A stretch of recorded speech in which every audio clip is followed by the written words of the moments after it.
उप मुख्यमंत्री दुष्यंत चौटाला आज रेवाड़ी पहुंचे, जहां उन्होंने रेवाड़ी जिले के 7 सड़क मार्ग के निर्माण का शिलान्यास किया और जिले के विकास कार्यों की समीक्षा की। उन्होंने कहा कि विभागों के तालमेल की कमी से या फिर किसी अन्य कारणों से जो कार्य पेंडिंग है उन्हें जल्द पूरा कराने के निर्देश दिए गए हैं।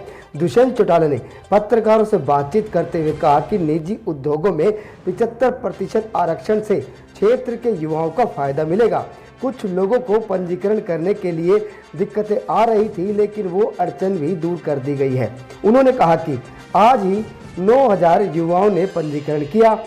साथ ही उन्होंने कहा कि उनकी इस योजना को 4 स्टेट्स और मांग रहे हैं, जिसके बाद वहां की सरकार उन राज्यों में भी इस तरह से कानून लागू करेगी।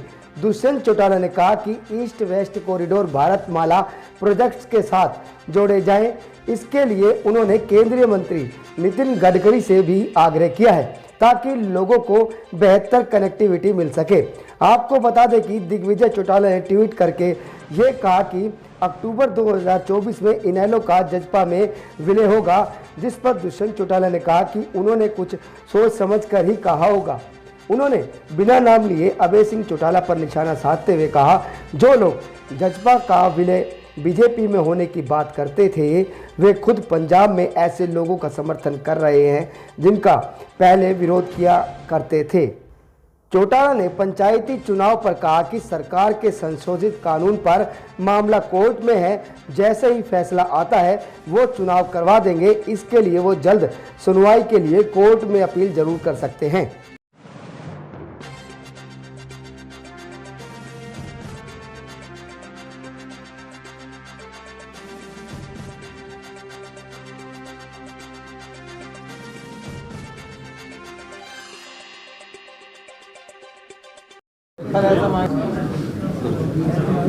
आज पहले तो 7 ऐसे मेजर रोड्स जो रेवाड़ी ज़िले को एक स्ट्रेंथनिंग का नेटवर्क देने का काम करेंगे, उनका इनॉग्रेशन था।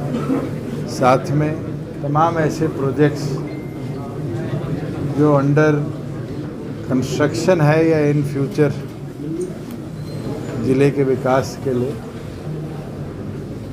कारगर साबित होंगे, उनका रिव्यू किया गया है। 2-4 प्रोजेक्ट्स में डिले था और वो delay inter departmental timeliness consultation ना होने के कारण है।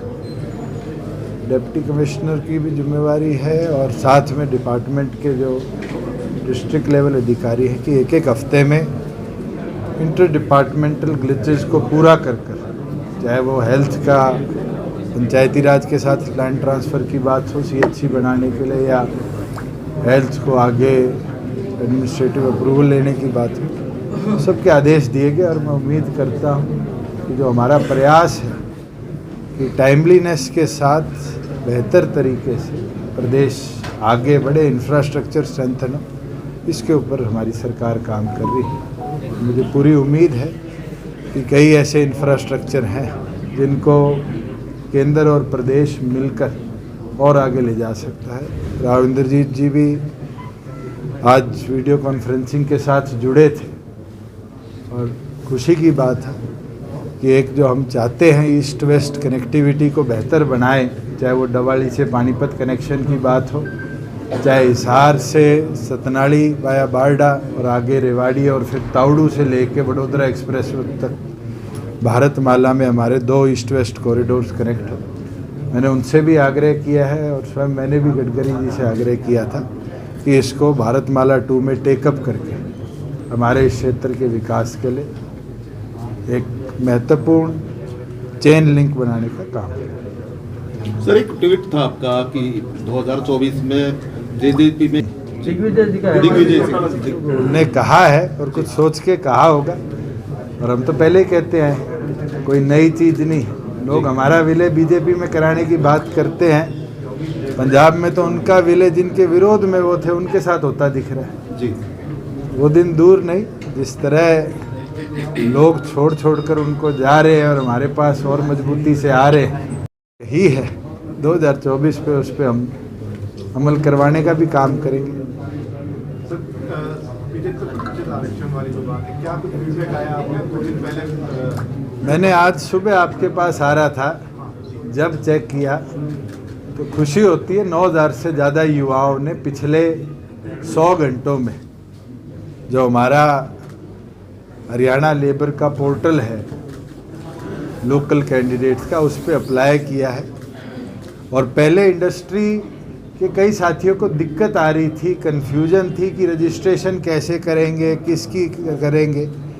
हमने डेडिकेटेड कॉल सेंटर भी बनाया है और अब इंडस्ट्री के लोग भी, आपके रेवाड़ी की भी एक इंडस्ट्री ने उस पर रजिस्टर किया है आज सुबह तक। और मुझे पूरी उम्मीद है कि जो 3 महीने का प्रोसेस है, इस पूरे प्रोसेस में मैं स्वयं डिस्ट्रिक्ट लेवल पे भी इंडस्ट्री के लोगों से चर्चा करूंगा। मेरे पास आईटी सेक्टर की डिमांड आई थी, हमने 2 साल की उनको एग्जेम्पशन दी। कल क्योंकि हमारे सबसे बड़ा हॉस्पिटल हरियाणा प्रदेश का आज एक लैंडमार्क बना हुआ है मेदांता, डॉक्टर नरेश तिरान का फ़ोन आया। उनके कन्फ्यूजन थी कि हेल्थ वर्कर्स को हम कैसे इसमें रजिस्टर करें, वो भी हमने रेक्टिफाई करी। और मैंने उनसे आग्रह किया है कि क्लिनिकल जितना स्टाफ है, मेदांता ही नहीं, जितने बड़े हॉस्पिटल है, मेदांता हो, पारस हो, एल्केमिस्ट हो और हमारा गवर्नमेंट मेडिकल स्टाफ, ये मिलकर एक ऐसा प्रोग्राम कराए कि हमारे जो ये कॉलेजेस हैं, नर्सिंग स्कूल्स हैं, वहाँ पर हम इतना स्ट्रेंथन इंफ्रास्ट्रक्चर कर दें कि कैंडिडेट्स अपने आप वहाँ से इनरोल होने लग जाए। और इसका लाभ दिखा है पिछले पास्ट में कि बड़े बड़े हॉस्पिटल्स ने कॉलेजेस के साथ टाई अप किया और टेक्निकल और नॉन टेक्निकल स्टाफ की डायरेक्ट रिक्रूटमेंट करी। मुझे नहीं लगता कि ये कोई खतरा है, ये तो अपॉर्चुनिटी है इंडस्ट्री के लिए कि वो लोकल और केपेबल एम्प्लॉय को लोकली जनरेट कर। कुछ रहे हैं इंडस्ट्रीज को, इंडस्ट्रियलिस्ट को कि भाई लोकल पर्सन्स को हम उसके अंदर एक क्लॉज रखा था कि इंडस्ट्री की मर्जी है कि वो एक ज़िले के 10% से ज़्यादा ना रखे, या इंडस्ट्री की मर्जी है उसको 10% से ज़्यादा केपेबल मिलते हैं तो वो उससे ज़्यादा भी लोकल रख सकता है। ये लॉ किसी को दबाने या इंस्पेक्टरी लाने के लिए नहीं है। इस लॉ को हमने बनाया इसीलिए है कि हम लोकल जो हमारा क्वालिटी यूथ है, आज के दिन शिक्षित युवा है जो सक्षम है नौकरी करने के लिए, उसको अपॉर्चुनिटी दे पाए। और ये हरियाणा की बात नहीं है, अब तो दूसरे प्रदेश हमें रेप्लिकेट करने लगे। मैं आपके साथ शेयर करता हूँ कि 4 प्रदेश सरकारों ने हमारे लेबर विभाग के साथ संपर्क किया है कि आपका बिल, आपकी ड्राफ्ट और आपकी पॉलिसी की हमें कॉपी दीजिए कि हमारे प्रदेश में भी हम इस कदम को उठा पाए। और वो दिन दूर नहीं होगा कि हरियाणा को देखते देखते 15 से 20 राज्य भी इस तरह का कानून अपने लागू करें। आंगनवाड़ी वर्कर काफ़ी समय से संघर्ष कर रही है, धरना प्रदर्शन कर रही है। पीछे मुख्यमंत्री ने भी शायद उनसे चर्चा करी थी, कमलेश जी भी चर्चा कर रहे हैं और उम्मीद है उनकी जो मांगे उसको जल्द रिजॉल्व हम होता देखेंगे।